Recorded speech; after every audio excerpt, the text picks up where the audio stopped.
All right, so now we're going to take a look at factoring trinomials. And really, there are two different types of trinomials that we'll be concerned with. The first has a lead coefficient that's different from 1. And these are more complicated. When we get into polynomials where the lead coefficient is equal to 1, the factoring can be a little bit easier. But let's start with examples where the lead coefficient is not equal to 1. There's two different ways that you can factor these. The first is just by guessing. That's a tough way to go.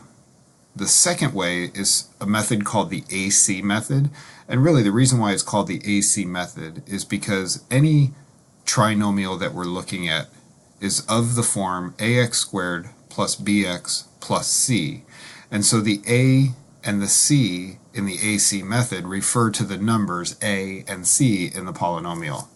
So the first thing that we need to do is we need to calculate AC. We need to multiply the A value, which in this case is 2, times the C value, which in this case is 8, and find what that product is. Once we know the value of AC, we need to find all numbers that multiply to be that number, 16. So in this case, we're going to find all the factor pairs of AC. So in this case, that's 1 and 16. That's 2 and 8. And that's 4 and 4.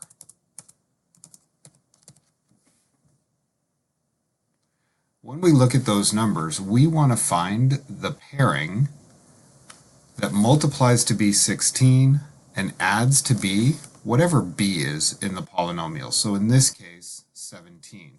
So we found it. It's 1 and 16. The next thing that we're going to do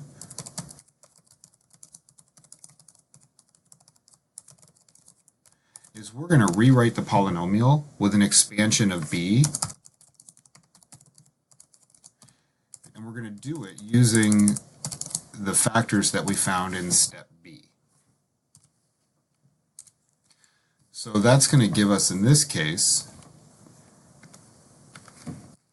2x squared plus, and then it doesn't matter which order we choose these two factors in, we just need to pick the two of them, and we're going to use those as the coefficients of an expanded middle term. So our polynomial is exactly the same. 2x squared plus x plus 16x plus 8 is exactly the same as 2x squared plus 17x plus 8.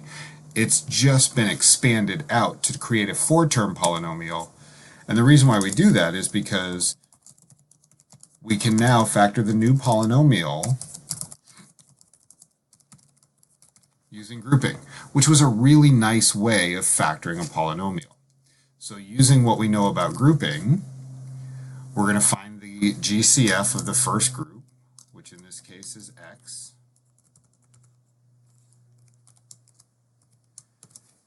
Again, every time we make a decision, we're always going to check our work. So x times 2x, that's 2x squared. X times 1, that's x. So we're good there.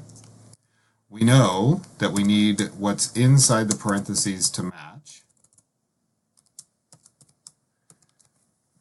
And then we need to figure out what goes on this line to make this all work. Well, 8 times 2x would give us 16x, so let's try 8 there.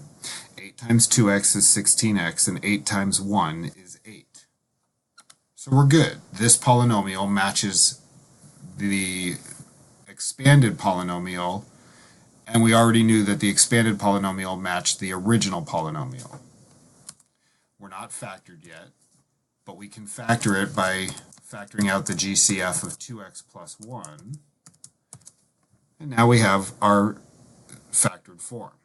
2x plus 1 times x plus 8, and we can use FOIL to check and make sure this works. 2x times x is 2x squared. 2x times 8, there's our 16x, and 1 times x, x plus 16x is 17x, so we're good there. And then our last term, 8 and 1 is 8. And so we're good. Our polynomial works, it checks, and we factored it using the AC method.